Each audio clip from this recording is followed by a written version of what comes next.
It's well known how big of rivals Minot State and the University of Mary are. When these two teams meet on the wrestling mat, it's called the Battle of the Barrel. This is the 7th edition of this particular matchup.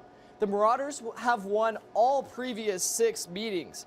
A 125 matchup. How about this takedown from UMary's Jaden Verhagen? He rolls Logan Fisher straight to his back after the takedown. Verhagen would start this duel off with a pin. St. Mary's grad Reese Barnhart is ranked 7th in the nation. The UMary junior gets in on the legs of Minot State's Wayne Joint and then sneaks behind for the 3-point score.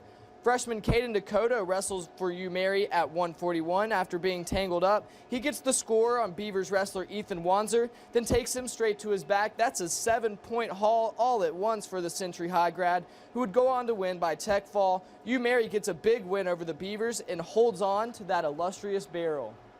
It had been 49 days since the University of Mary last played a hockey match at the Starion Sports Complex. That was until last night when the Marauders faced off against Illinois State, winning 7-1 on the night. This afternoon was the second game of this series. The Marauders are ranked 10th, while the Redbirds are ranked 15th. This one was scoreless until the second period. Liam Massey gets it on the left and fires it in. It's a low one that squeaks through the legs of the goaltenders at a tight angle. Marauders lead 1-0. Redbirds coming the other way now. Sean Meyer charging forward. He takes a rip, but it's straight into the chest of Conan Hayton, who keeps UMary in front. Marauders looking for a second. Michael Heitkamp lets fly. Redbirds goalie Brendan Donovan does well to get the block. The puck's still alive. Andrew Huber is involved. There's a big scramble in front of net, but eventually nothing comes of it. The Redbirds avenged last night's loss. They win 3-2 this afternoon. This weekend marks the divisional round of the NFL playoffs. Few people would have picked the Lions and the Buccaneers to make it this far. However, one of these teams will be playing for a conference championship next Sunday. Dan Campbell has turned it around for the Lions. What can he cook up today?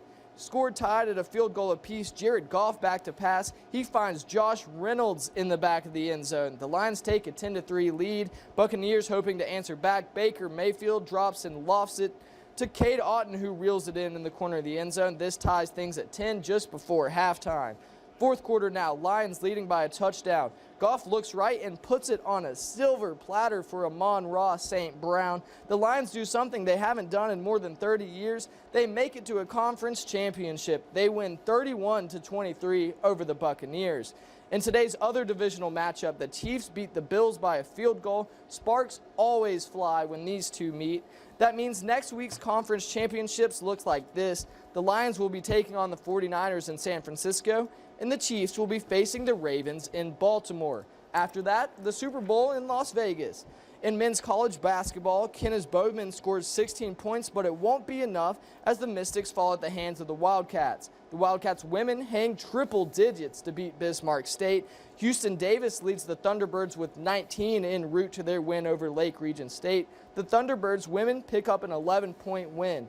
Dawson men get the best of the Tetons, while Williston State's women